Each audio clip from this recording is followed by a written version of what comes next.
Good morning everyone. कैसे हैं आप सभी? आई होप अच्छे एंड स्वस्थ होंगे। मैं आपका स्वागत करती हूं आपके अपने यूट्यूब चैनल लर्न विद प्रीत चौधरी में।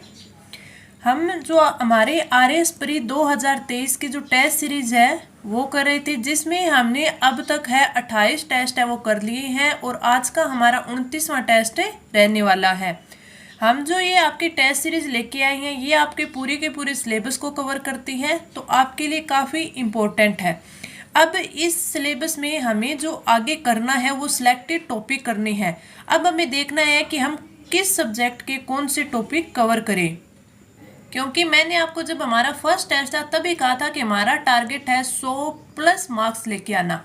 100+ मार्क्स लेके आना है, तो इसलिए हमें अच्छे से अच्छी तैयारी करनी होगी, अच्छे से टॉपिक कवर करने होंगे। और जो सब्जेक्ट है उनमें अगर हमसे सारा नहीं पढ़ा जाता है, अगर हम एक दो सब्जेक्ट को छोड़ रहे हैं तो उसके अलावा जो टॉपिक हम कवर कर रहे हैं उनको और अच्छे बेहतर तरीके से हमें पढ़ना होगा। आज के दो आपके लिए अपडेट है कि आपकी जो संभावित तिथि है वो बताई जा रही है 1 अक्टूबर। 1 अक्टूबर, तो आपको मान के चलना है कि आपका एग्जाम है इसी संभावित तिथि को होगा, 1 अक्टूबर को ही होगा। मान के चलना है। आप देखिए आपका जो पीछे आर एस प्री 2021 हुआ था, तो 2021 में भी आपका एग्जाम अक्टूबर में हुआ था और आपका मेंस है फिर आगे मार्च में हुआ था। तो ये नहीं सोच सकते कि नहीं 2 महीनों में नहीं करवा सकती, आरपीसी करवा सकती है। बाई चांस अगर 1 अक्टूबर को नहीं होता है तो अगले हफ्ते फिर 8 अक्टूबर को होएगा, लेकिन आप यही मान के चलना है कि हमारा एग्जाम है वो 1 अक्टूबर को ही होगा। अगर हमारा 1 अक्टूबर को नहीं होता है, आगे 10 या 15 दिन आगे खिंच सकता है, तो ये हमारे लिए अच्छी बात होगी कि हम उसमें दोबारा तिबारा है वो हमारा रिवीजन कर पाएंगे। दूसरे हमारे मन में रहती है कि अब तक हम कितने फॉर्म भरे जा चुके हैं। तो अगर फॉर्म की बात करें तो अब तक है वो 2.5 लाख फॉर्म है वो भरे जा चुके हैं। और आज तारीख देखें तो 23 जुलाई हो चुकी है, 23 जुलाई हो चुकी है, यानी कि 7 से 8 दिन और हैं। इनमें देखते हैं कि कितने फॉर्म और अप्लाई हो पाते हैं। अब अगर हमारी जो संभावित तिथि है यानी एग्जाम डेट 1 अक्टूबर है, तो हमारे पास मोटा मोटी मान के चले तो 60 दिन बचे हैं। ये जो 7 दिन है इन्हें मत मानिए, क्योंकि मैं नहीं मान रही, क्योंकि 7 दिन बचे हैं। इन 7 दिन में आप एक चीज मानते हो, आपकी रक्षाबंधन आ जाएगी, 2-3 दिन वहां खराब होगी, ठीक है, वो भी जरूरी है हमें हमारे फैमिली के लिए टाइम देना भी। लेकिन अगर हमारी तैयारी की बात करें तो एक तो ये चीज़ आप सभी के साथ ही होती है कि हर महीने में 2 से 3 दिन ऐसे होते हैं जो हमारे नाना करते ही खराब हो जाते हैं, ठीक है। तो उन्हीं 2-3 दिन करके 7 दिन हो जाएंगे। तो अगर इनके अलावा देखें तो हमारे पास से 60 दिन है। तो इन 60 दिन की स्ट्रेटेजी ऐसी होनी चाहिए कि अगर हमारे पास टाइम कम है फिर भी हमारे क्वेश्चंस हैं वो ज़्यादा अटेम्प्ट होने चाहिए, वो भी बिल्कुल राइट। तो ये चीज़ हम इस जो हमारी टेस्ट सीरीज है इसमें प्रैक्टिस करेंगे, सीखेंगे, और जो सब्जेक्ट में से ज़्यादा क्वेश्चन बनते हैं उन्हीं सिलेक्टेड टॉपिक को हमें कवर करेंगे। तो आज का हमारा जो टेस्ट है वो हमारा है इंडियन पॉलिटी और राजस्थान पॉलिटी पे, क्योंकि राजस्थान पॉलिटी और इंडियन पॉलिटी के आपको पता है कि मैं हर बार है वो काफ़ी अच्छे क्वेश्चन लेके आती हूँ और ज़्यादा क्वेश्चन मैं इन्हीं के रखती हूँ। क्यों? क्योंकि इंडियन पॉलिटी और राजस्थान पॉलिटी को दोनों को हम नहीं छोड़ सकते, इनकी तैयारी तो हमें और बेहतर तरीके से करनी है। तो चलिए आज का टेस्ट है वो स्टार्ट करते हैं। हमारा टेस्ट का फर्स्ट क्वेश्चन है कि राष्ट्रीय आपातकाल को समाप्त करने के संदर्भ में निम्नलिखित कथनों पर विचार कीजिए। राष्ट्रीय आपातकाल को समाप्त करने के लिए लोकसभा अपनी कुल सदस्य संख्या के साधारण बहुमत द्वारा प्रस्ताव को राष्ट्रपति के समक्ष रखा जाता है। 1 महीने के भीतर संसद द्वारा अनुमोदन प्राप्त नहीं होने पर राष्ट्रीय आपातकाल है वो समाप्त हो जाता है।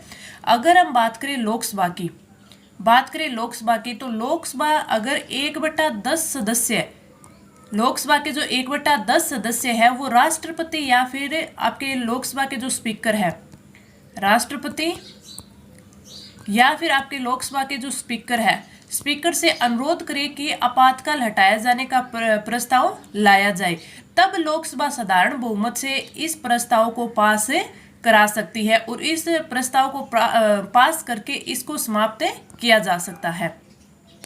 और अगर बढ़ाने की बात करें तो अगर ये होना कि इसको समाप्त नहीं करना है, इसको और बढ़ाना है, तो फिर दोनों सदनों की सहमति होनी चाहिए, दोनों सदनों की सहमति की आवश्यकता होगी।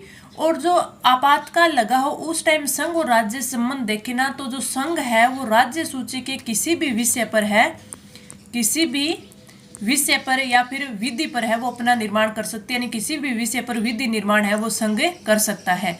जो राज्य की विधानसभाएं होती है, राज्य की जो विधानसभाएं होती है वो तो बनी रहती है, लेकिन जो विधि निर्माण है वो संसद ही करती है। विधि निर्माण कौन करता है? संसद करती है। यानी कि जो संसद को है वो राज्य सूची पर विधि निर्माण की शक्ति है वो प्राप्त हो जाती है। और जो आपातकाल लगता है तो आपातकाल के समय जो राज्य सूची होती है, राज्य सूची वो समवर्ती सूची के यानी समवर्ती सूची बन जाती है, वो समवर्ती सूची बन जाती है। ये चीजें आप है इसके बारे में, राष्ट्रीय आपातकाल के बारे में याद रख सकते हैं। अगर कोई भी संसद का सत्र है वो नहीं चल रहा है, संसद का सत्र नहीं चल रहा है, तो जो राष्ट्रपति होता है वो इस राज्य सूची पर है अध्यादेश से जारी कर सकता है। अध्यादेश जारी करता है राष्ट्रपति अनुच्छेद 123 के अनुसार, ठीक है। और इसके दौरान संघ सरकार राज्यों के किसी भी जो मुद्दे होते हैं, कोई भी मुद्दा हो उस पर निर्देश दे सकती है, उस पर निर्देश दे सकते हैं। तो ये इंपॉर्टेंट कुछ बातें हैं किससे संबंधित? राष्ट्रीय आपातकाल से संबंधित। और 1 महीने के भीतर अगर संसद द्वारा अनुमोदन प्राप्त नहीं होने पर राष्ट्रीय आपातकाल है वो समाप्त हो जाता है। तो आपका राइट आंसर क्या हो जाएगा? ऑप्शन 2 है वो इन्होंने सही दे रखा है।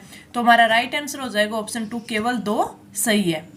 आगे बढ़े, हमारा अगला क्वेश्चन, संसद के संदर्भ में निम्नलिखित कथनों पर विचार कीजिए।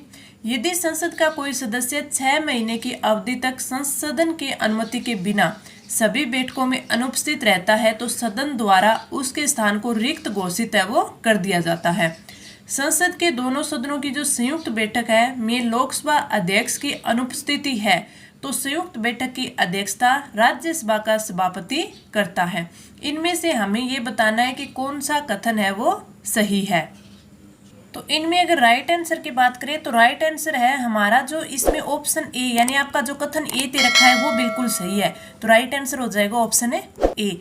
अब हम देखें कि यदि संसद का कोई भी व्यक्ति 6 महीने की अवधि तक, 6 महीने नहीं, यहाँ पे आएगा 60 दिन, 60 दिनों की अवधि तक, 60 दिनों की अवधि तक, 60 दिनों की होगी तो ये भी ऑप्शन है गलत हो जाएगा। कथन ए और बी दोनों गलत है, तो हमें हमारा राइट आंसर हो जाएगा ऑप्शन 4 है। ऑप्शन 4 है वो बिल्कुल सही है कि न तो ए सही है और न बी सही है। अब हम देखें कि यदि कोई सदस्य 6 महीने की अवधि तक नहीं, 60 दिनों की अवधि तक अगर सदन की अनुमति के बिना यानी 2 महीने अनुमति के बिना सभी बैठकों में अनुपस्थित रहता है तो सदन द्वारा उसके स्थान को रिक्त घोषित कर दिया जाता है। तो यहाँ पे 60 दिन आएगा। अगला, संसद के दोनों सदनों की संयुक्त बैठक में लोकसभा अध्यक्ष की अनुपस्थिति होती है। मैंने आपको बताया था कि जो संविधान का अनुच्छेद 108 है उसमें संयुक्त बैठक का प्रावधान किया गया है, उसमें संयुक्त बैठक का प्रावधान किया गया है और उसमें बोला गया है कि जो संसद के दोनों सदनों की जब संयुक्त बैठक होती है तो उसकी जो अध्यक्षता वो लोकसभा का अध्यक्ष करता है, लोकसभा का अध्यक्ष है वो इसकी अध्यक्षता है करता है। अगर लोकसभा का अध्यक्ष है वो अनुपस्थित होता है तो उसका लोकसभा का जो उपाध्यक्ष है वो इसकी अध्यक्षता करेगा। अगर ये भी अनुपस्थित है, उपाध्यक्ष भी उपस्थित नहीं है तो फिर राज्यसभा का सभापति नहीं, राज्यसभा का उपसभापति है वो अध्यक्ष जो इसकी अध्यक्षता करेगा। अगर ये तीनों ही अनुपस्थित है तो फिर जो बचे हुए सदस्य हैं उन सदस्यों में से अध्यक्ष का चुनाव किया जाएगा कि किसे अध्यक्ष का निर्धारण किया जाए। तो आपको ये अच्छे से ध्यान रखना है कि संसद की जो संयुक्त बैठक है उसका प्रावधान अनुच्छेद 108 में दिया गया है और जो आपकी संयुक्त बैठक होती है उसकी अध्यक्षता है वो लोकसभा का अध्यक्ष करता है। अगर वो नहीं होंगे, अनुपस्थित होंगे तो उपाध्यक्ष करेगा लोकसभा का, अगर वो भी नहीं है तो फिर राज्यसभा का उपसभापति करेगा, सभापति नहीं करेगा। अच्छे से ध्यान रखना। तो इसमें आपके कथन ए और बी दोनों है वो असत्य दिए हुए यानी सही नहीं है, तो राइट आंसर ऑप्शन 4 आ जाएगा। आगे बढ़े, हमारा अगला क्वेश्चन है कि उच्चतम न्यायालय में वर्तमान न्यायाधीश के रूप में महिलाएं कार्यरत हैं। हिमा कोहली, बी.वी. नागरत्ना, सुजाता मनोहर, बेला एम त्रिवेदी और इंदिरा बनर्जी। तो आपका राइट आंसर कौन सा हो जाएगा? अगर हम बात करें कि उच्चतम न्यायालय में वर्तमान न्यायाधीश की, इसमें मुख्य न्यायाधीश नहीं पूछा तो आप ध्यान रखना मुख्य न्यायाधीश तो अभी तक है वो हमारे देश में कोई नहीं बनी है। हमारे उच्चतम न्यायालय की मुख्य न्यायाधीश है, महिला में कोई नहीं बनी है। लेकिन न्यायाधीशों की बात करें तो अब तक उच्चतम न्यायालय में 11 न्यायाधीश है वो महिलाएं रह चुकी हैं, 11 महिला न्यायाधीश रह चुके हैं। तो ये भी क्वेश्चन अगर आपसे पूछा जाए तो आपको ध्यान होना चाहिए, कितनी महिलाएं रह चुकी हैं, 11 रह चुकी हैं। अगर इन 11 की बात करें तो ये 11 में से तो आपको नहीं पूछेगा, लेकिन अगर ये पूछ ले कि पहली महिला न्यायाधीश कौन थी तो मीरा साहिब फातिमा बीबी, ठीक है। और अगर आपसे ये पूछ ले कि अब जो वर्तमान में है वो कौन कौन है, तो वर्तमान के आपके हिमा कोहली, वीबी नागरत्ना और बेला एम ए त्रिवेदी। तो आपका राइट आंसर ऑप्शन है फर्स्ट हो जाएगा। आगे बढ़े, हमारा अगला क्वेश्चन, निम्नलिखित कथनों पर विचार कीजिए। लोकनीति भविष्य परिणामोन्मुख होती है। लोकनीति निर्माण प्रक्रिया में कुल 7 चरण होते हैं। लोकनीति के संस्थावादी प्रतिरूप में लोकनीति का निर्माण केवल सरकार द्वारा किया जाता है। लोकनीति गतिविधियों का सतत और निश्चित क्रम होती है। जो आपका एक टॉपिक अलग से दिया हुआ है लोकनीति, तो इससे 1 से 2 क्वेश्चन है आपके बनते हैं, तो इसमें हमें इसको भी कवर करना है। लोकनीति के अंदर हमें ये बताना है कि इसमें सत्य कथनों की पहचान करनी है। तो लोकनीति होती है वो एक जटिल प्रक्रिया होती है, जटिल प्रक्रिया होती है जो काफ़ी सारे जो विभिन्न प्रकार की परिस्थितियां होती हैं उन प्रवृत्तियों को प्रभावित करती है, वो प्रभावित करती है। जैसे अब मान लीजिए कि सामाजिक हो गई, राजनीतिक हो गई परिस्थितियां, या फिर आर्थिक हो गई, सांस्कृतिक हो गई, तो ये सब हो सकती है। साथ में जो लोकनीति की संस्थावादी प्रतिरूप में लोकनीति का निर्माण है वो केवल सरकार करती है। कौन करती है? केवल सरकार करती है। उसमें किसी भी कोई अन्य संगठन का है वो हिस्सा नहीं होता, या फिर उसकी कोई भागीदारी नहीं होती, कोई भी भूमिका नहीं होती, ठीक है। लोकनीति निर्माण प्रक्रिया में कुल 7 चरण अपनाए जाते हैं। वो 7 कौन से होते हैं? जैसे पहला चरण हो गया कि उसमें कोई समस्या है, उसको परिभाषित करते हैं कि समस्या क्या है, समस्या को परिभाषित करना। फिर उस समस्या के खिलाफ विकल्प का निर्माण करना, इस समस्या को मिटाने के लिए क्या विकल्प हो सकता है, तो दूसरा होता है विकल्प निर्माण। फिर उस विकल्प होता है तो तीसरा चरण होता है उस विकल्प का चयन करना, फिर उसका क्रियान्वयन। चौथा इसका चरण हो गया कि उसका क्रियान्वयन करना।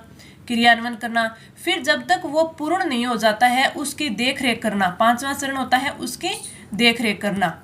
उसके बाद अगर वो छठा चरण होता है कि अगर वो असफल हो जाता है, यानी हमें असफलता मिलती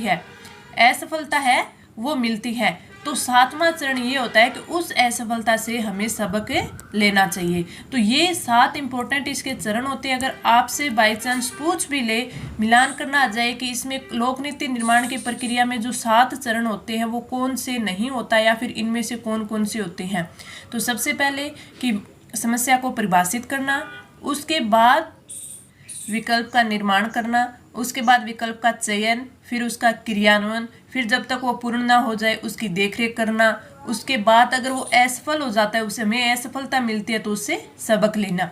तो ये होते हैं कुल 7 चरण। लोकनीति में होते हैं वो जन भागीदारी की दिशा में काम किया जाता है कि जन भागीदारी को बढ़ाया जाए, और उसी में उसकी दिशा में जो आपके गैर सरकारी संगठन होते हैं उनकी जो भूमिका होती है वो महत्वपूर्ण होती है, यानी उनका योगदान होता है वो महत्वपूर्ण होता है। लोक शब्द क्या होता है? जैसे ये लोकनीति, तो लोक शब्द का अर्थ क्या होता है कि सामाजिकता या फिर सार्वजनिकता। इसमें जो लोकनीतिक गतिविधियां होती है वो सतत और निश्चित क्रम में होती है। तो यानी इसमें सारे के सारे चारों कथन सही दे रखे हैं, तो आपका राइट आंसर हो जाएगा ऑप्शन है 4th कि 1, 2, 3 और 4 चारों कथन है वो सत्य दे रखे हैं। Right answer option 4th। आगे बढ़े, हमारा अगला क्वेश्चन। आपने देखा होगा कि मैं जब आपके पॉलिटी के क्वेश्चन लेके आती हूँ, चाहे आपका इंडियन पॉलिटी हो या आपका राजस्थान पॉलिटी हो, इन दोनों के अंदर ही मैं क्वेश्चन से आप कैसे सुमेलित करने वाले या कथन से रिलेटेड लेके आती हूँ, यानी एक क्वेश्चन के अंदर है वो 4 से 5 क्वेश्चन कवर हूँ। इसलिए क्योंकि आप देखना आपका जो 2021 का 18 का जो भी आप पेपर देखेंगे तो उसमें ऐसे ही क्वेश्चन मिलेंगे। पॉलिटी क्वेश्चन ज़्यादातर ऐसे ही आते हैं, तो हमें प्रैक्टिस भी ऐसी ही होनी चाहिए। इसमें दो काम हमारे साथ में हो जाते हैं, एक तो इसकी प्रैक्टिस ऐसी हो जाती है हमारी, दूसरी कि जो हमारे क्वेश्चन होते हैं वो ज़्यादा हमारे से सोल्व हो जाते हैं, यानी एक क्वेश्चन में ही हम 5 से 6 क्वेश्चन हमारे तैयार कर लेते हैं। साथ में उस क्वेश्चन के आसपास के जितने भी क्वेश्चन होते हैं वो सारे हमारे कवर हो जाते हैं। तो आपको ऐसे ही इन क्वेश्चंस की है वो तैयारी करनी है। इस क्वेश्चन की बात करें तो कि सुमेलित करना है हमें अनुच्छेद 15(3), 15(4), 16(3) और 16(5। हमें देखना है कि इन अनुच्छेद में क्या क्या चीजें हैं और वो इनमें फिर हमें सुमेलित करनी है। ऑप्शन ए में जो आपका अनुच्छेद 15(3) दिया हुआ है, अगर इसकी बात करें तो अनुच्छेद 15(3) में दिया गया है कि राज्य में महिलाओं एवं बच्चों के लिए विशेष प्रावधान करना। तो आपका ए में आ जाएगा थर्ड, ए में आपका आ जाएगा थर्ड। 15(4) है, 15(4) में दिया गया है कि जो राज्य है वो सामाजिक एवं शैक्षणिक दृष्टि से जो पिछड़े लोग होते हैं यानी पिछड़े हुए जो नागरिक होते हैं, यानी अनुसूचित जाति एवं अनुसूचित जनजाति के लोगों के लिए शिक्षण संस्थान होते हैं, वहां पर विशेष प्रावधान करेगी। तो आपके 15(4) में हो गया कि सामाजिक एवं शैक्षणिक दृष्टि से पिछड़े लोगों को शिक्षण। बी में आ गया फर्स्ट। अब हम बात करें अनुच्छेद 16(3) की। और एक बात और आप याद रखिएगा, कई बार ये पूछ लिया जाता है कि जो 15(4) है उसको संविधान में कब जोड़ा गया, तो जो 15(4) है इसको 1951 में जो प्रथम संविधान संशोधन हुआ था उसके द्वारा है वो जो अनुच्छेद 15 है उसमें 15(4) करके जोड़ा गया। क्यों और कौन से आपके वाद के द्वारा जोड़ा गया? तो जो आपका चंपाकम दुराइजन जो विवाद था, जो चंपाकम आपका दुराइजन जो बनाम मद्रास के खिलाफ, ये जो वाद था 1950 का, इस मामले में है वो संविधान पीठ ने है वो मद्रास में जो जातीय आरक्षण था उसको समाप्त किया था और 1951 में ये संविधान में जोड़ा था। तो थोड़ा सा आप इसको भी याद रख सकते हैं बाई चांस अगर ऐसा कुछ क्वेश्चन में पूछ ले। 16(3) की बात करें तो 16(3) ये बोलता है कि जो राज्य में निवास स्थान होता है, राज्य में निवास स्थान के आधार पर है वो विशेष प्रावधान कर सकता है। दूसरा, ऐसा करने के लिए जो कानून है वो केवल फॉर संसद ही बना सकती है, यानी केवल संसद के द्वारा बनाए जाएंगे। तो 16(3) में फिर संसद विधि बनाकर लोक नियोजन के मामलों में निवास को प्राथमिकता, तो ये आपका हो जाएगा सी में फोर्थ हो जाएगा। ठीक है, अनुच्छेद 16(5), तो फिर 16(5) रहा है तो फिर इसमें डी में आपका क्या हो जाएगा 2 हो जाएगा। 16(5) में क्या दिया हुआ है कि आवश्यक नहीं है कि कोई भी धर्म या वर्ग है वो विशेष संस्था के जो प्रशासनिक उत्तरदायित्व है उसका ही निर्वहन करे, यानी उसी धर्म या वर्ग के विशेष व्यक्ति द्वारा किया जाए, ये जरूरी नहीं है। तो इसने बोला है कि कुछ पदों पर आरक्षण का प्रावधान लागू नहीं होगा। तो आपके 16(5) में क्या आ जाएगा आपका ये हो जाएगा कि कुछ पदों पर आरक्षण का प्रावधान लागू नहीं होगा, यानी डी में 2 आ जाएगा। तो ये जो हमारा नीचे कूट दिया होगा वो हमारा राइट आंसर हो जाएगा। मैं अपनी तरफ से काफ़ी इजी लैंग्वेज में आपको समझाने की कोशिश करती हूँ ताकि आपको अच्छे से समझ में आ जाए। अगर कुछ भी समझ में नहीं आता है तो आप नीचे कमेंट करके हम मुझसे पूछ सकते हैं। और इस क्लास की जो आपकी PDF है वो हमारे टेलीग्राम चैनल लर्न विद प्रीत चौधरी, जो इसका लिंक है इस क्लास के नीचे दिया हुआ होता है, वहाँ से आप इसको डाउनलोड कर सकते हैं। और वहाँ पर कोई भी अपडेट होती है आपसे एग्जाम डेट से संबंधित, एग्जाम से संबंधित, कोई भी नए नोटिफिकेशन से संबंधित, वो भी वहाँ पे प्रोवाइड करवा दी जाती है। तो आपको वो भी जरूर ज्वाइन करना चाहिए। आगे बढ़ते हैं, हमारा अगला क्वेश्चन, भारत के संविधान का प्रारूप तैयार करने वाले संविधान सभा के सदस्यों को ब्रिटिश संसद द्वारा नामित किया गया, गवर्नर जनरल द्वारा नामित किया गया, विभिन्न प्रांतों की विधानसभाओं द्वारा चुना गया, भारतीय राष्ट्रीय कांग्रेस और मुस्लिम लीग द्वारा चुना गया। तो हमारा राइट आंसर हो जाएगा ऑप्शन थर्ड, विभिन्न प्रांतों की विधानसभाओं द्वारा चुने गए थे। जो कैबिनेट मिशन योजना थी, कैबिनेट मिशन योजना, इसके द्वारा जुलाई में संविधान सभा के चुनाव हुए थे। जुलाई में, और इनमें संविधान सभा के लिए वो 389 सदस्यों को चुना गया था। किसके आधार पर? प्रांतों के लिए, तो जो प्रांतों में थे, प्रांतों के लिए तो 296 सदस्यों के लिए चुनाव हुए थे। ये हुए किस हिसाब से थे? 10 लाख लोगों पर एक प्रतिनिधि चुना जाए, इस हिसाब से। तो 296 थे वो प्रांतों से थे। इस 296 से 208 तो कांग्रेस के थे, कांग्रेस से थे, ठीक है। इसमें से 73 है वो मुस्लिम लीग के थे, मुस्लिम लीग के थे, और जो 15 बच गए वो अन्य दलों के थे, और जो भी स्वतंत्र उम्मीदवार निर्वाचित हुए थे वो। तो हमारा राइट आंसर ऑप्शन 3। आगे बढ़े, हमारा अगला क्वेश्चन, प्रधानमंत्री के संदर्भ में निम्नलिखित कथनों पर विचार कीजिए। राष्ट्रपति मंत्रियों के बीच विभागों का आवंटन करता है और कार्य संचालन के संदर्भ में नियम बनाता है। प्रधानमंत्री जिस सदन का सदस्य होता है वह उसी सदन का नेता भी होता है। एक व्यक्ति जो संसद के किसी भी सदन का सदस्य न हो, प्रधानमंत्री नियुक्त किया जा सकता है।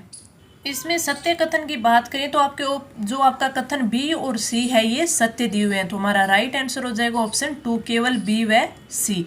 अगर हम इनकी बात करें तो आपके कथन, जो राष्ट्रपति है वो मंत्रियों के बीच विभागों का आवंटन नहीं करता। जो आपका संविधान का अनुच्छेद 77 है उसमें उल्लेख किया गया है कि मंत्रियों के बीच विभागों का जो आवंटन है वो प्रधानमंत्री करता है, ठीक है। और ये विभागों का बंटवारा तो ये करती है, और जो बंटवारे के संदर्भ में जो नियम आवंटन होते हैं उन नियमों का आवंटन है वो कौन करता है? राष्ट्रपति करता है। और जो संविधान का हमारा संविधान है उसमें प्रधानमंत्री के बारे में कोई भी योग्यता नहीं दी गई है कि हाँ इस योग्यता का स्पष्ट उल्लेख किया गया हो, वो नहीं किया गया। कोई भी व्यक्ति है वो किसी भी सदन का अगर सदस्य न होता है फिर भी वो 6 माह तक के लिए प्रधानमंत्री नियुक्त हो सकता है, लेकिन जो 6 माह की अवधि होती है उसमें उसको किसी भी एक सदन का सदस्य बनना पड़ेगा।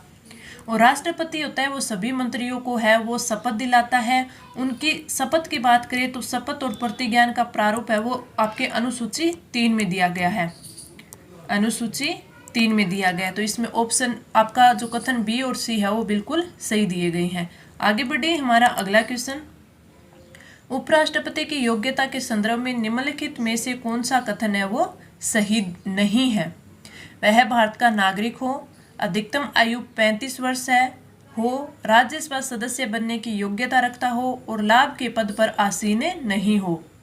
हम उपराष्ट्रपति के पद के उल्लेख की बात करें कि संविधान में कहाँ है, तो अनुच्छेद 66 है। उसके अनुसार उपराष्ट्रपति के निर्वाचन में जो संसद के निर्वाचित और मनोनीत, संसद के निर्वाचित और मनोनीत दोनों सदस्य वो भाग लेते हैं, लेकिन जो विधानसभा, राज्य विधानसभाएं होती हैं उनके सदस्य इसमें भाग नहीं लेते। अगर हम बात करें कि उपराष्ट्रपति की योग्यताओं के बारे में यानी अर्हताओं के बारे में, तो वह भारत का नागरिक हो, बिल्कुल सही है। अधिकतम आयु 35 वर्ष हो, ये भी सही है।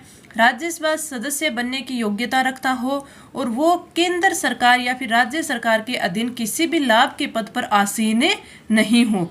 तो ये सारे चारों के चारों इसमें सही दे रखे हैं, तो कौन सा सही नहीं है? सारे सही हैं इसमें, ठीक है, सारे सही हैं। आगे बढ़े, हमारा अगला क्वेश्चन, प्राक्कलन समिति के संदर्भ में निम्नलिखित कथनों में से कौन सा कथन सही नहीं है? इस समिति में सदस्य सदन के दोनों सदस्यों से चुने जाते हैं। प्राक्कलन समिति सरकार द्वारा लोकसभा में रखे गए बजट के अनुमानों की जांच करती है। वर्ष 1950 में जॉन मथाई के अध्यक्षता में प्राक्कलन समिति का गठन किया गया। परंपरागत रूप से प्राक्कलन समिति का अध्यक्ष विपक्ष से चुना जाता है। इसमें हमें सत्य कूट चुनना है, यानी कौन कौन से कथन है वो सत्य दिए गए हैं। अगर हम प्राक्कलन समिति की बात करें तो उसका 1950 में जॉन मथाई की सिफारिश पर इनकी अध्यक्षता में प्राक्कलन समिति का गठन किया गया था, ये बात बिल्कुल सही है। और इसका जो गठन है वो 1 वर्ष के लिए जो आपकी आनुपातिक प्रतिनिधित्व की एकल संक्रमणीय मत होती है उसके द्वारा किया जाता है। तो आनुपातिक प्रतिनिधित्व के लिए जो एकल संक्रमणीय मत विधि होती है उसके द्वारा इनका चयन होता है या फिर गठन होता है। दूसरा कि इसमें सदस्य होते हैं, तो कुल सदस्य संख्या कितनी होती है? इसमें कुल सदस्य संख्या होती है 30, कुल सदस्य संख्या 30 होती है। सारे के सारे जो सदस्य होते हैं वो लोकसभा से होते हैं, नियुक्त किए जाते हैं, और इसमें है वो मंत्रियों को शामिल नहीं किया जाता, मंत्रियों को शामिल है वो नहीं किया जाता। और इन सदस्यों की जो नियुक्ति है वो लोकसभा का अध्यक्ष करता है, लोकसभा का अध्यक्ष करता है। तो ये सब चीजें इसमें आपको ध्यान रखनी है। इस समिति में सदस्य सदन के दोनों सदस्य चुने जाते हैं, नहीं, ये गलत दिए रखा है इन्होंने। दूसरा, इसमें प्राक्कलन समिति सरकार द्वारा लोकसभा में रखे गए बजट के अनुमानों की जांच करती है, बिल्कुल सही है। इसी वजह से इस समिति को सतत किफायत समिति भी कहा जाता है, किफायत समिति भी कहा जाता है। तो ये आप नोट डाउन कर लेना। अगर पूछ ले किस समिति को सतत किफायत समिति कहा जाता है तो प्राक्कलन समिति को कहा जाता है। क्यों? क्योंकि ये जो आपके बजट है, प्राक्कलन समिति है, लोकसभा में रखे गए बजट के अनुमानों की जांच करती है, जो सार्वजनिक व्यय में किफायत के लिए सुझाव भी देती है, इसलिए इसे सतत किफायत समिति कहा जाता है। बात करें वर्ष 1950 में जॉन मथाई की अध्यक्षता में नहीं, इनकी सिफारिश पर 1950 में जॉन मथाई की सिफारिश पर प्राक्कलन समिति का गठन किया गया, तो ये भी गलत हो जाएगा। परंपरागत रूप से प्राक्कलन समिति का अध्यक्ष विपक्ष से चुना जाता है, नहीं, जो लोकसभा अध्यक्ष होता है, लोकसभा अध्यक्ष है वो लोकसभा सदस्यों में से परंपरागत रूप से प्राक्कलन समिति का अध्यक्ष चुनते हैं। तो इसमें बी को छोड़कर ए, सी, डी तीनों कथन गलत है, रमें सही नहीं है, वही बताना है। तो राइट आंसर ऑप्शन है थर्ड की ए, सी और डी इसमें सही नहीं है। आगे बढ़े, हमारा अगला क्वेश्चन, भारतीय राजनीति में जाति की भूमिका के संदर्भ में निम्नलिखित में से कौन सा कूट सत्य है? निर्णय प्रक्रिया में जाति की भूमिका, राजनीतिक दलों में जातिगत आधार पर प्रत्याशियों का निर्णय, जातिगत आधार पर मतदान व्यवहार, जाति के आधार पर राजनीतिक अभियानों का उद्देश्य। तो इस क्वेश्चन में सभी जो सत्य कथन है वो हमें बताने हैं, तो इसमें चारों के चारों है वो सत्य कथन दिए हुए हैं, तो राइट आंसर हो जाएगा ऑप्शन है फोर्थ। हम बात करें भारत में राजनीति जाति की भूमिका, तो इसमें राजनीति है उसमें जाति की भूमिका है वो बहुत अधिक है, यानी महत्वपूर्ण भूमिका है। इसलिए जो जयप्रकाश नारायण है, जयप्रकाश नारायण उनके अनुसार एक कथन है इनका कि जाति है वो जाति भारत में एक अत्यधिक महत्वपूर्ण दल है, अत्यधिक महत्वपूर्ण दल है। तो ये अगर कथन आपसे पूछ ले कि ये कथन किसका है कि जाति भारत में एक अत्यधिक महत्वपूर्ण दल है, तो आपको याद रखना है ये कथन जयप्रकाश नारायण का है। अगर हम देखें कि जो राजनीति में जाति की भूमिका है उसको किन किन रूपों में देख सकते हैं। सबसे पहला है निर्णय प्रक्रिया में जाति की भूमिका, यानी कि भारत में जो जाति आधारित संगठित संगठन है वो शासन के निर्णय प्रक्रिया को प्रभावित करने का प्रयत्न करते हैं। दूसरा, राजनीतिक दलों में जातिगत आधारों पर प्रत्याशियों का निर्णय, जो राजनीतिक दल होते हैं वो अपने प्रत्याशियों का चयन करते समय जो जातिगत समीकरण है उसको जरूर ध्यान में रखते हैं, यानी समीकरण को ध्यान में रखकर ही वो आपका निर्णय लेते हैं। जातिगत आधार पर मतदान व्यवहार, भारत में आपने देखा होगा कि जो भी सभी राजनीतिक दल है उनमें राजनीतिक स्वार्थों की पूर्ति होती है, ठीक है। भारत में अगर आप देखें तो जो पंचायती राज संस्था है उनके चुनाव में सबसे ज़्यादा जातिवाद दिखाई देता है, सबसे ज़्यादा जातिवाद दिखाई देता है। क्यों? क्योंकि ये जातिगत भावना है वो प्रबल रूप से काम करती है, वो जातिवाद को भड़काने का प्रयास करते हैं, उससे वो अपने जातिवाद का फायदा उठाते हैं। जाति के आधार पर राजनीतिक अभियानों का उद्देश्य, देखा होगा कि जो लोक जातीय संगठन होते हैं उनमें जो उच्च पदों पर पहुंच जाते हैं वो ही राजनीति में अच्छे स्थान पर रहते हैं। तो इनमें चारों के चारों हैं वो सही दे रखे हैं, तो आपका राइट आंसर ऑप्शन है फोर्थ। आगे बढ़े, हमारा अगला क्वेश्चन, मूल कर्तव्य के संदर्भ में निम्नलिखित कथनों पर विचार कीजिए। मूल कर्तव्य अवैध योग्य है, इन्हें लागू कराने के लिए कोई व्यक्ति न्यायपालिका में नहीं जा सकता। भारत के संविधान में मूल कर्तव्य सोवियत संघ रूस के संविधान से प्रेरित हैं। माता पिता या संरक्षण अपने 6 से 14 वर्ष तक की आयु वाले बच्चे को शिक्षा के अवसर प्रदान करेंगे। इसमें सही है वो हमें बताना है। मूल कर्तव्यों के बारे में बात करें तो सबसे पहले तो ये हमें ध्यान रखना है कि जो मूल कर्तव्य हैं उनका उल्लेख मूल संविधान में नहीं है, ये इंपॉर्टेंट चीज़ है, आप सभी को ध्यान में रखनी है। जब भी इसके लिए कोई भी आपको कथन आए, कोई भी लैंग्वेज दी हुई हो, तो उसमें ये जरूर ध्यान दे लेना कि मूल संविधान में नहीं थे, मूल संविधान में नहीं थे। इसी में ज़्यादातर गलतियां होती है। दूसरी कि जो काफ़ी सारे लोकतांत्रिक देश है उनमें भी संविधान में मूल कर्तव्यों का उल्लेख नहीं है, लेकिन हमारे संविधान में दिया गया है। भारत के संविधान में मूल कर्तव्य सोवियत संघ रूस से लिए गए हैं, ये भी सही है। और जो आपका 86वां संविधान संशोधन था जो कि 2002 का, उसमें एक नया मूल कर्तव्य जोड़ा गया था जिसमें बोला कि माता पिता या संरक्षक है वो अपने 6 से 14 वर्ष तक की आयु वाले बच्चे को शिक्षा के अवसर प्रदान करेंगे। लेकिन इसमें दिया गया है कि जो मूल कर्तव्य है वो अवैध योग्य तो हैं, लेकिन जब कोई व्यक्ति अपने मूल कर्तव्यों का उल्लंघन करता है तो न्यायपालिका है उसके मूल अधिकारों को सीमित कर सकती है, प्रतिबंधित कर सकती है। तो आपका इसमें राइट आंसर हो जाएगा ऑप्शन बी और सी है वो सत्य दिए गए हैं, तो राइट आंसर ऑप्शन है 2 कि कथन बी और सी सही है। आगे बढ़े, हमारा अगला क्वेश्चन, निम्नलिखित में से भारत के संविधान की प्रमुख विशेषताएं हैं। लोकप्रिय प्रभुसत्ता पर आधारित संविधान, बिल्कुल सही।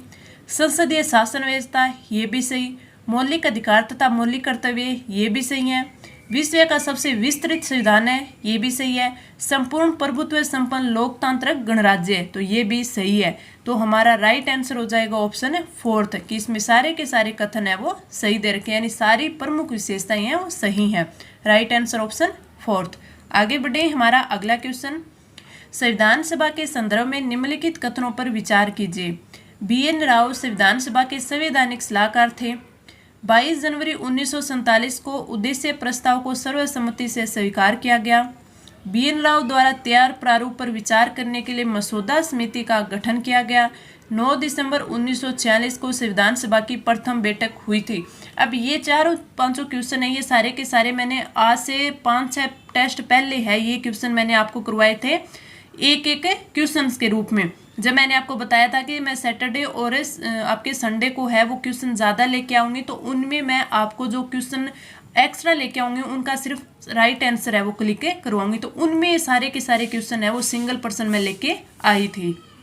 तो इसमें जो सारे कथन दिए गए बिल्कुल सही है कि संविधान सभा का प्रथम अधिवेशन या प्रथम वो आपकी सभा है बैठक 9 दिसंबर 1946 को हुई थी। उसमें जो अस्थायी अध्यक्ष थे वो कौन चुने गए थे, सचिदानंद सिन्हा चुने गए थे। 11 दिसंबर 1946 को डॉक्टर राजेंद्र प्रसाद को संविधान सभा का स्थायी अध्यक्ष चुना गया था। ठीक है, BN राव है संविधान सभा के संवैधानिक सलाहकार थे। 13 दिसंबर 1946 को है वो पंडित जवाहरलाल नेहरू थे, उन्होंने उद्देश्य प्रस्ताव संविधान सभा को प्रस्तुत किया था। उसके बाद 22 जनवरी 1947 को उसे पारित किया गया था। तो ये सारे के सारे सही दे रखे हैं, तो राइट आंसर ऑप्शन है 4। आगे बढ़े, हमारा अगला क्वेश्चन, राजस्थान में राज्यपाल के संदर्भ में निम्नलिखित कथनों पर विचार कीजिए। राज्य के प्रथम कार्यवाहक राज्यपाल जगत नारायण थे। क्या ये सही है? तो ये बिल्कुल सही है। राज्य के प्रथम कार्यवाहक राज्यपाल पूछ ले तो जगत नारायण थे। राज्यपाल जगत नारायण कब है? 1970 में। अगला, राजस्थान अब तक में 12 राज्यपालों को कार्यवाहक राज्यपाल के रूप में नियुक्त किया जा चुका है। तो ये भी बिल्कुल सही है, अब तक 12 राज्यपालों को कार्यवाहक राज्यपाल के रूप में नियुक्त किया जा चुका है। राज्य की पहली महिला राज्यपाल श्रीमती प्रतिभा पाटिल थी, ये भी बिल्कुल सही, और इनका कार्यकाल 2004 से कितना था? 2007 था। तो ये भी आपका बिल्कुल सही है। तो right answer option 4 A, B और C तीनों सही दे रखे हैं। आगे बढ़े, अगला क्वेश्चन है, राजस्थान में मुख्यमंत्री के संदर्भ में कथनों पर विचार करना है और सही कथन है हमें बताना है। राज्य के प्रथम गैर कांग्रेसी मुख्यमंत्री भैरों सिंह शेखावत जो 1977 में जनता पार्टी से मुख्यमंत्री थे, बिल्कुल सही है। पहली बार मुख्यमंत्री तथा पहले गैर कांग्रेसी मुख्यमंत्री बने थे मुख्यमंत्री भैरों सिंह शेखावत। ये 1977 से 1980 में रहे थे। उसके बाद ये बने थे तब ये 1990 दूसरी बार जब बने थे 1990 से 92 तक रहे थे। इनका कार्यकाल आपको पता होना चाहिए। तीसरी बार बने थे तब ये 93 से 1998 तक रहे थे। इनके कितने कार्यकाल है? 3 कार्यकाल रहे थे। अगर डेट भी याद करना चाहो तो कर सकते हैं। 22 जून 1977 से 16 फरवरी 1980, 1977 से 1980, ठीक है। फिर आपके 4 मार्च 1990 से आपके ये रहे थे 15 दिसंबर 1992 में। फिर वापस से 4 दिसंबर 1993 से रहे थे ये 1 दिसंबर 1998 तक। अगला है कि राजस्थान में अभी तक 5 व्यक्तियों ने उप मुख्यमंत्री का पद संभाला है। बिल्कुल सही है, और ये मैंने आपको कई बार बताया है कि टीकाराम पालीवाल 1992 में, हरिशंकर भावड़ा 1993 में, बनवारी लाल बेवरा 2002 में, कमला बेनीवाल 2003 में, सचिन पायलट 2018 में। काफ़ी बार नोट डाउन करवाई है मैंने आपको। अगला, राजस्थान में अभी तक 4 बार विश्वास प्रस्ताव लाया जा चुका है। ये भी मैंने आपको बताया था। कब कब? 1990 में लाया जा चुका है, फिर 1990 में दोबारा लाया गया है, फिर 1993 में लाया गया, 2009 में लाया गया, और चारों बार विश्वास प्रस्ताव है वो मत पारित भी हुआ है, यानी विश्वास मत है वो प्राप्त भी किया गया है। तो ये तीनों के तीनों कथन सही दे रखे हैं। Right answer option 4। आगे बढ़े, अगला क्वेश्चन। राज्य मंत्रिपरिषद के संदर्भ में निम्नलिखित कथनों पर विचार कीजिए। राज्य मंत्रिपरिषद के वेतन तथा भत्तों का निर्धारण विधानमंडल द्वारा किया जाता है। बिल्कुल सही है, किया जाता है। राज्य मंत्रिपरिषद के किसी एक मंत्री के द्वारा इस्तीफा देने पर पूरी मंत्रिपरिषद को भंग हो जाती है। ये इन्होंने गलत दे दिया। ये क्या कि कोई भी एक मंत्री इस्तीफा देता है तो मंत्रिपरिषद पर कोई भी प्रभाव नहीं पड़ता, लेकिन यदि मुख्यमंत्री है, आपका सीएम है, अगर वो इस्तीफा दे दे तो फिर सारे के सारे संपूर्ण मंत्रिपरिषद को इस्तीफा देना पड़ता है, या फिर उससे लिया जाता है, या ये मान लिया जाता है कि उन्होंने सारों ने ये इस्तीफा है वो दे दिया है। राज्य विधानमंडल में किसी भी व्यक्ति को एक कार्यकाल में सदन का सदस्य बने बिना अधिकतम 6 माह तक मंत्री बनाया जा सकता है। ये भी बिल्कुल सही है। तो आपके सही कौन कौन से? ए और सी सही है। तो राइट आंसर ऑप्शन है 3rd। आगे बढ़े, हमारा अगला क्वेश्चन। निम्नलिखित कथनों पर विचार कीजिए। विधानसभा का अध्यक्ष अपना त्यागपत्र उपाध्यक्ष को देता है। अध्यक्ष, उपाध्यक्ष, सभापति, उपसभापति का वेतन एवं भत्तों का निर्धारण विधानमंडल करता है। विधानमंडल की बैठक के लिए सदन की कुल सदस्य संख्या का 1/10 सदस्यों की गणपूर्ति होनी चाहिए। तो इसमें तीनों कथन सही दे रखे हैं कि विधानसभा का अध्यक्ष अपना त्यागपत्र उपाध्यक्ष को दे देता है। तो जो आपका अनुच्छेद 179 है, उसमें अध्यक्ष और उपाध्यक्ष एक दूसरे को संबोधित करके अपना त्यागपत्र दे सकते हैं।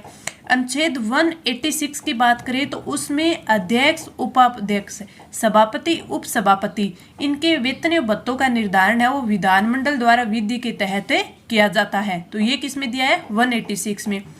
189 की बात करें तो उसमें विधानमंडल की बैठक के लिए सदन की कुल सदस्य संख्या का 1/10 सदस्यों की गणपूर्ति होनी चाहिए। ये भी इन्होंने दिया गया है।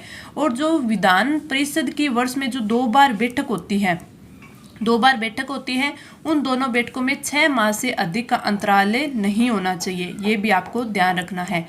तीनों चीजें सही हैं तो ऑप्शन 4 आपका बिल्कुल राइट आंसर होगा। आगे बढ़े, हमारा अगला क्वेश्चन। विधान परिषद में राज्यपाल द्वारा कितने सदस्यों को मनोनीत किया जाता है? 1/3, 1/12, 1/6 और 1/8। अगर हम बात करें कितनों को मनोनीत किया जाता है तो आपका राइट आंसर हो जाएगा ऑप्शन 3rd। 1/6 सदस्यों को राज्यपाल द्वारा मनोनीत किया जाता है, जिसमें साहित्य, विज्ञान, कला, सहकारिता और समाज सेवा, इनको उनका विशेष ज्ञान होता है, तभी राज्यपाल है इनको मनोनीत करता है।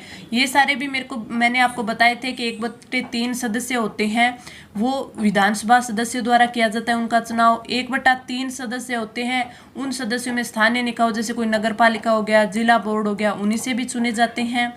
1/6 का मैंने बता ही दिया, राज्यपाल मनोनीत करता है। 1/12 सदस्य होते हैं वो माध्यमिक स्तर के होते हैं, स्नातक निर्वाचित करते हैं वो भी होते हैं। तो ये सारे मैंने आपको काफ़ी बार अच्छे से समझाए हैं। इसका राइट आंसर ऑप्शन 3rd। आगे बढ़े, हमारा अगला क्वेश्चन। राजस्थान उच्च न्यायालय के जयपुर बेंच है को किस समिति के द्वारा समाप्त किया गया था?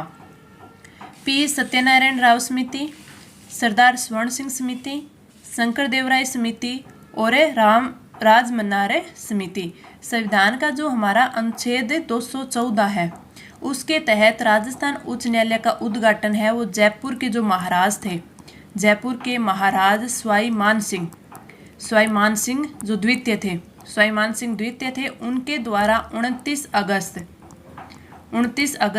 1949 को किया गया था। पहली बात आपको ये याद रखनी है, किस अनुच्छेद के तहत, 214 के तहत, किसके द्वारा, जयपुर के सवाई मान सिंह द्वितीय के द्वारा।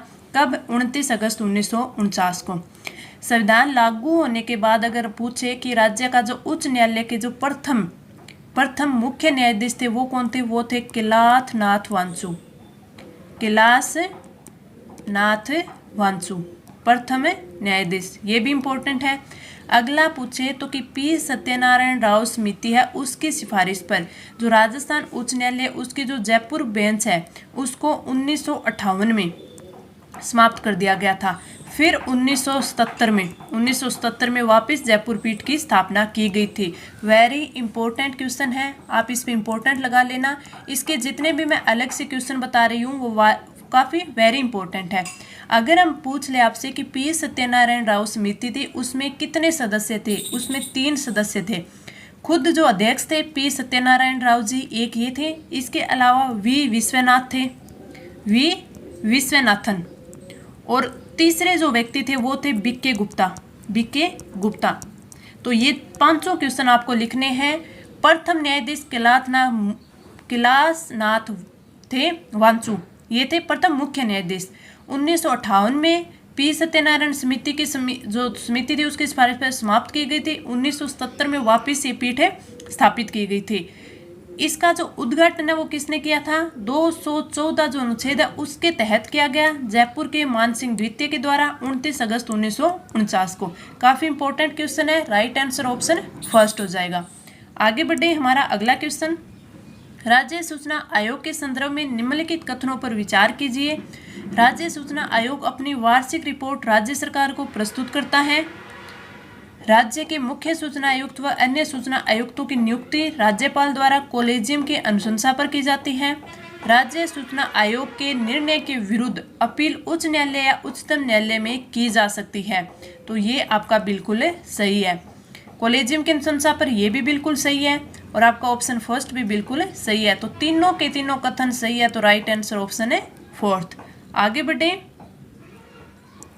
अगला क्वेश्चन, राजस्थान लोक सेवा आयोग अपना वार्षिक प्रतिवेदन किसको प्रस्तुत करता है। आपने पहले पढ़ा, राज्य सूचना आयोग अपनी वार्षिक रिपोर्ट है वो राज्य सरकार को देता है। इसमें हमारा अगला क्वेश्चन है, राजस्थान लोक सेवा आयोग किसको देता है, राष्ट्रपति, राज्यपाल, विधानसभा, मुख्य न्यायाधीश। तो राइट आंसर ऑप्शन है 2। अगर हमसे पूछ ले कि आयोग के अध्यक्ष एवं सदस्यों की नियुक्ति है वो कौन करता है, तो संबंधित राज्य का राज्यपाल करता है अनुच्छेद 316 के तहत। अध्यक्ष एवं सदस्य होते हैं, उनके कार्यकाल पूछ ले तो 6 साल या फिर 62 वर्ष, जो भी पहले हो इनका कार्यकाल रहता है। ये अपना त्यागपत्र है वो राज्यपाल को त्यागपत्र है वो सौंप सकते हैं, त्यागपत्र, ठीक है। और राष्ट्रपति है इनको हटा सकते हैं, त्यागपत्र राज्यपाल को हटा कौन सकता है, राष्ट्रपति। किस आधार पर हटाएगा, जिस हिसाब से यूपीएससी के जो अध्यक्ष और सदस्य उनको हटाता है उसी के हिसाब से राष्ट्रपति है आपके आरपीएससी के सदस्य को हटा सकता है। पूछ ले कि प्रथम अध्यक्ष कौन थे, तो वो कौन थे, एसके घोष। तो ये 3-4 क्वेश्चन है इसके इंपॉर्टेंट है, तो आपको ये भी याद होने चाहिए। तो राइट आंसर ऑप्शन 2। अगला क्वेश्चन, पुरातात्विक स्रोत के संबंध में निम्नलिखित में से कौन सा कथन सत्य है। अब ये क्वेश्चन है आपके राजस्थान हिस्ट्री और हिस्ट्री के साथ साथ आर्ट एंड कल्चर के, ये क्वेश्चन मैं लेके आई हूँ। आपने देखा होगा कि अब पीछे के जो भी आपके आरएस प्री के आपके एग्जाम का विश्लेषण किया होगा तो उसमें आपने देखा होगा कि राजस्थान हिस्ट्री है उससे क्वेश्चन है वो कम होते जा रहे हैं, और जो आपके आर्ट एंड कल्चर है उससे क्वेश्चन है वो बढ़ते जा रहे हैं। तो हमें करना क्या है कि राजस्थान हिस्ट्री में वो सिलेक्टेड टॉपिक पढ़ने हैं। एक तो आपकी आधुनिक हिस्ट्री है, राजस्थान की जो मॉडर्न हिस्ट्री है वो पढ़नी है हमें। इसके साथ साथ जो इम्पोर्टेंट टॉपिक है, जैसे हमारे क्या हो गए, आपकी सभ्यताएं हो गई, पुरातात्विक आपके जो सर्वेक्षण हो गए, जैसे आपके सिक्के अभिलेख, साहित्य, ये चीज़ें हैं, ये सिलेक्टेड है, ये हमें पढ़नी है। आर्ट एंड कल्चर से हमें वो टॉपिक पढ़ने हैं जिनसे क्वेश्चन बहुत बनते हैं, लेकिन आर्ट एंड कल्चर हमें एक बार तो पूरी पढ़नी है, लेकिन इनका तैयार टॉपिक ज़्यादा हमें वो करने हैं जिनसे हमें ज़्यादा क्वेश्चन बनते हैं। तो उसी के अकॉर्डिंग मैं आज के जो टॉपिक है आपके लेके आई हूँ, ताकि आप अगर कम पढ़ने में, कम टाइम में ज़्यादा पढ़ के ज़्यादा नंबर है वो ला सकें। तो ये क्वेश्चन है। अब आगे के हमारे जो 10 क्वेश्चन है वो आपके राजस्थान हिस्ट्री और आर्ट एंड कल्चर के रहेंगे। काफ़ी इंपॉर्टेंट है, अच्छे से आपको देखना है।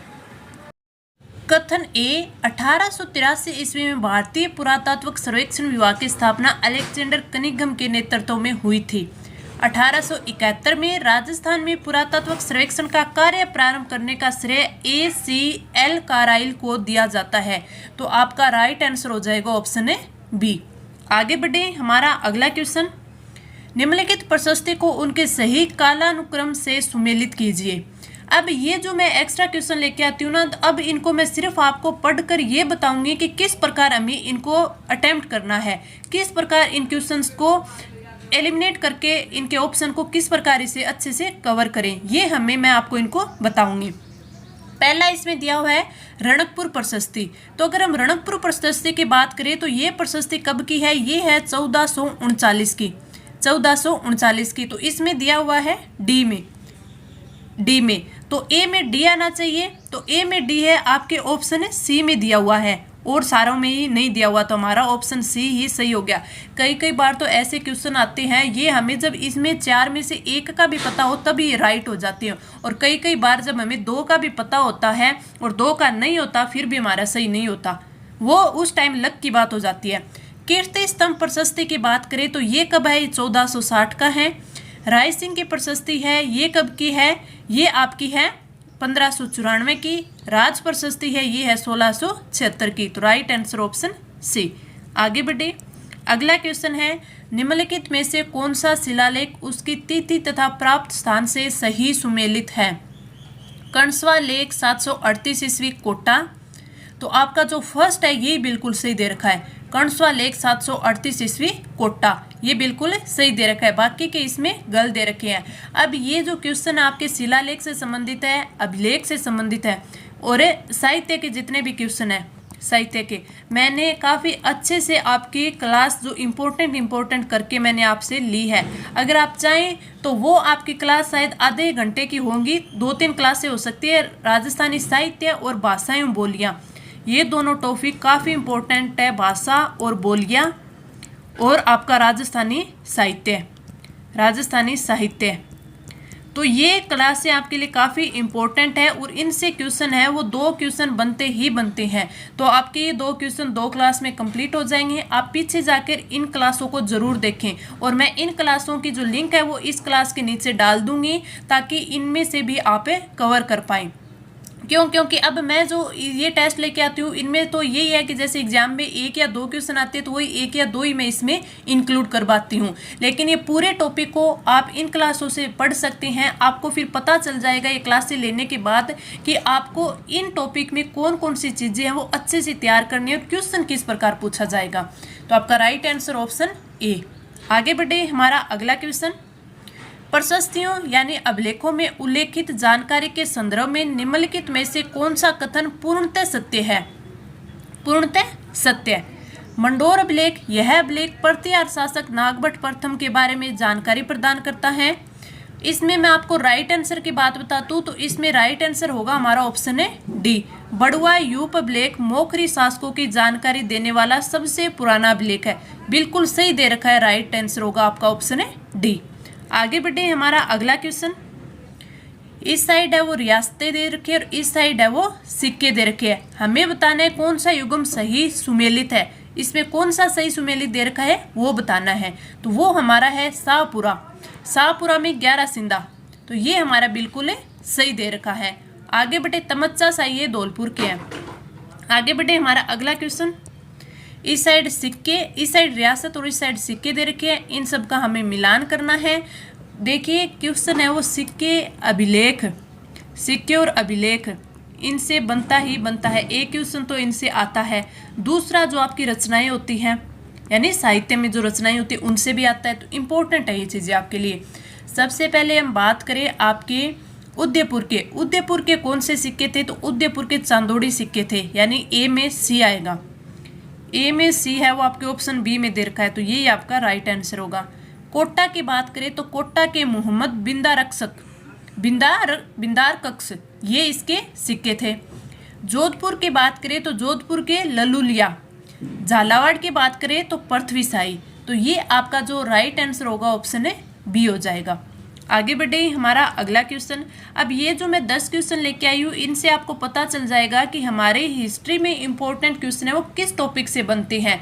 अब आप पूरी राजस्थान हिस्ट्री पढ़ें उससे क्वेश्चन बने ही ना, आप आधुनिक राजस्थान की जो हिस्ट्री है वो पढ़े उससे आपके 5 से 6 क्वेश्चन बन जाए। तो आपको पढ़ना क्या है, जो छोटी है और जो ज़्यादा इंपॉर्टेंट है वो चीज़ हमें पढ़नी है। इसमें अगर हम मेरी हिस्ट्री ना भी पढ़ पाए और इसमें 2 क्वेश्चन हमारे ना भी हो पाए तो हमें कोई भी ज़्यादा नुकसान नहीं होगा।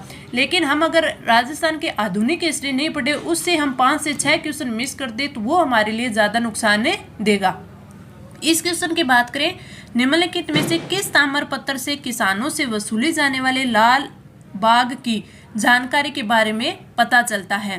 तो आपका राइट आंसर हो जाएगा ऑप्शन ए। चिकली ताम्रपत्र 1483 ईस्वी का है, उससे जो किसानों से वसूली जाने वाली लाल बाग कर थी उसका पता चलता है। तो राइट आंसर ऑप्शन ए।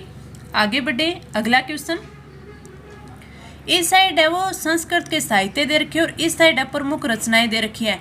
जो मैंने आपको साहित्य के टॉपिक करवाया था इसमें मैंने आपको हिंदी साहित्य, संस्कृत साहित्य, फारसी साहित्य यानी विदेशी या फिर मुगलों का बोल दे वो वाला, और इसके अलावा मैंने आपको राजस्थानी साहित्य ये चारों करवाए थे काफ़ी अच्छे से। और इनमें जो जो इम्पोर्टेंट थे वो सारे मैंने करवाए थे आपको, ताकि इनसे क्वेश्चन है वो अलग ना और हमें ज़्यादा भी ना पढ़ना पड़े। अमर सागर साहित्य ये है वो किसका है? पहली बात तो ये किसका है? ये है आपके पंडित जीवधर का। तो ए में आ जाएगा आपका डी। हमीर महाकाव्य की बात करें नयन चंद्र सूरी का। ईश्वर विलास महाकाव्य की बात करें तो इसमें आपका आ जाएगा ईश्वर विलास महाकाव्य, इसमें कृष्ण भट्ट का होगा। ये राज रत्नाकर की बात करें तो सदाशिव भट्ट का होगा। तो इसमें आप हमीर महाकाव्य नयन चंद्र सूरी यानी 2 में सी होगा।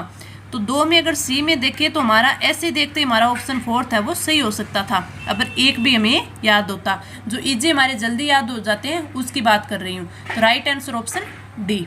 आगे बढ़े हमारा अगला क्वेश्चन। इस साइड साहित्य और इस साइड रचनाकार दे रखे हैं। हमीर बंधन की बात करें तो ये अमृत कैलाश का है। रघुनाथ रूपक की बात करें तो ये आपका रघुनाथ रूपक ये है आपके मच्छाराम सेवक का। विरुद्ध छत्री की बात करें तो ये आपको सभी को पता है किसकी है, दुर्साडा की है। वीर भायना की बात करें तो बहादुर ढाडी की है। तो ये भी काफ़ी इंपॉर्टेंट है। तो आपका राइट आंसर कौन सा हो जाएगा? ऑप्शन है C. Right answer option C. आगे बढ़े हमारा अगला क्वेश्चन। सूर्यमल मिश्रण जो कि राजस्थान की एक रियासत के 19वीं सदी के दरबारी कवि थे, उन्होंने एक उत्कृष्ट कृति वंश भास्कर लिखी जिसके अंतर्गत उन्होंने किस रियासत के राजवंश के इतिहास का उल्लेख किया? तो right answer option B, Bundi के हाड़ा चौहान राजवंश का। मैंने आपको पिछले जो टॉपिक थे, जो पिछले आपका टेस्ट था उसमें मैंने आपको ये क्वेश्चन करवाया था। इसमें मैंने आपको बताया था कि जो सूर्यमल मिश्रण है उनका जन्म कहाँ पे हुआ, किस ये राजवंश है उसके दरबारी कवि थे और किस राजा के थे, ये सारा मैंने आपको बताया और बोला भी था कि नोट डाउन कर लीजिएगा आप। क्योंकि ये क्वेश्चन इंपॉर्टेंट होते हैं, बार बार आते हैं। अब जहाँ आपने वहाँ नोट डाउन किया तो वहीं पे आप कर सकते थे कि बूंदी के हाड़ा चौहान राजवंश। और जब आपको ये पता था कि वो किसके दरबारी कवि थे, बूंदी के चौहान राजा के थे, तो अब आप ऐसे ही इस क्वेश्चन को टिक कर सकते कि क्यों हमने ये पढ़ा था। मैं आपको जो क्वेश्चन करवाती हूँ ना उसके इर्द गिर्द के, जैसे मैंने एक क्वेश्चन करवाया, इसके 4 क्वेश्चन मैंने इर्द गिर्द के करवा दिए। तो इन 4 क्वेश्चन में जब मैं आपके अगले कोई 5 या 6 दिन बाद जो टेस्ट लेके आऊँगी तो इनके आसपास का एक क्वेश्चन लेके आऊँगी वापस, ताकि इन सभी का फिर से आपका रिवीजन हो पाए। इसीलिए मैं बोलती हूँ कि आप जब भी क्लास ले, टेस्ट ले, तब इन क्वेश्चंस को एक नोटबुक में ज़रूर शॉर्ट नोट्स बनाएं, ताकि जो आपका रिवीजन है वो बेहतर ढंग से होता रहे। तो आज की इम्पोर्टेंट क्लास थी जिसमें मैंने आपको 31 इम्पोर्टेंट क्वेश्चन करवाए। क्लास कैसी लगी आप नीचे कमेंट करके ज़रूर बताना। मुझसे जितना हो सका मैंने अपने आप से 100% आपको दिया ताकि आपको इजी वे में सब कुछ अच्छे से याद हो जाए, और वही इम्पोर्टेंट क्वेश्चन मैं लेके आई। तो चलिए मिलते हैं कल की क्लास में और इम्पोर्टेंट क्वेश्चन के साथ। तब तक के लिए धन्यवाद।